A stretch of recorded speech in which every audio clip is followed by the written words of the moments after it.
Alright guys, so web development involves many different technologies including HTML, CSS, programming languages, frameworks, tools, and much more. But HTML and CSS are what I call the building blocks. This is where you're going to start whether you want to build just simple 5-page websites or large social networks and online stores. So I want to talk about the different roles of HTML and CSS, how they play into web development.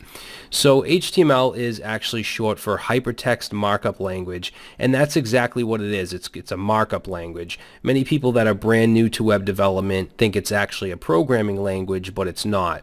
A programming language is where you write code that can do things based on logic. So you can check to see if something is true or false, and then do some type of action based on that condition. You can also do things like math. You can create reusable functions, and the list goes on. You can't do any of that with HTML. HTML is purely visual, and it's used to create and construct documents that are viewable inside of a web browser. It doesn't have any kind of behavior associated with it other than displaying content. And when I say content, I mean text, links, images, things like that. Now, this isn't to minimize HTML. In fact, there is no internet as far as the web browser goes without HTML. It's extremely important and relevant, and it always will be. Every single site that you visit displays its markup using HTML, and sometimes it's handwritten, sometimes it's actually generated by another programming language, but when you view the compiled source of a website, you're always going to see HTML markup. Okay, now HTML by itself is used to display content, but it has little to no styling. So HTML on its own is very, very ugly. And this is where CSS comes in. So CSS stands for Cascading Style Sheets, and it's what's called a styling language or a style sheet language. Like HTML, it's not an actual programming language. It's purely visual, only instead of being used to display content, it's used to style the content and style the layout. Now CSS is getting more powerful itself. You can now have things like variables. You can do some calculations and so on. It can also be extended with something called Sass or Less, which are CSS precompilers. We'll talk a little bit more about Sass later and talk about some of the things you can do with it, but we're gonna do that much later. So basically these two go hand in hand. HTML handles the content display, CSS handles styling it with colors, alignment, fonts, and everything else to do with the styling.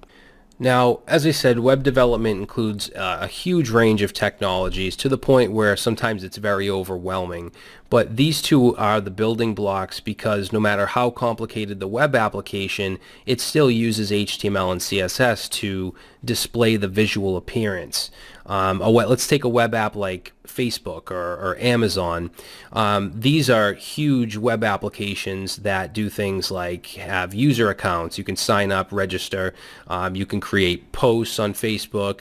Amazon does credit card processing. She has a shopping cart. You can't have that functionality with just HTML and CSS. You need some kind of back-end programming language, and there's a lot to choose from. And you also need a database for storage of user accounts and posts and stuff like that. Now, this is stuff you're going to learn in another course, but without HTML and CSS, Facebook and Amazon cease to exist because HTML and CSS are responsible for displaying the content to you in a browser, whether it's on a computer, mobile device, or tablet, whatever it may be. So these two technologies are always the first ones that you're going to learn before moving to more advanced web programming to build shopping carts and stuff like that. So you can kind of think of HTML and CSS as the human body, and think of programming with other languages as the human brain. They both need each other. Now, JavaScript is sort of in its own league because it is a programming language, but it can run on both the front end, which is within the browser, as well as on the back end server. Okay, so JavaScript can be used in the front end for things like form validation, click events, stuff like that. So JavaScript is probably the next thing you want to learn after HTML and CSS. All right, so we've established basically the purpose of HTML and CSS is to display web pages and style web pages. So what can we do with just HTML and CSS, not knowing any other programming language? So after this course, you'll be able to build any kind of static website.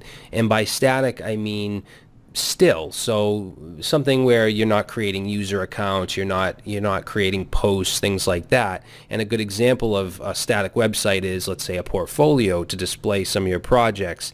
A small business website, maybe a plumber wants a website where they can display their company info, their contact info, stuff like that.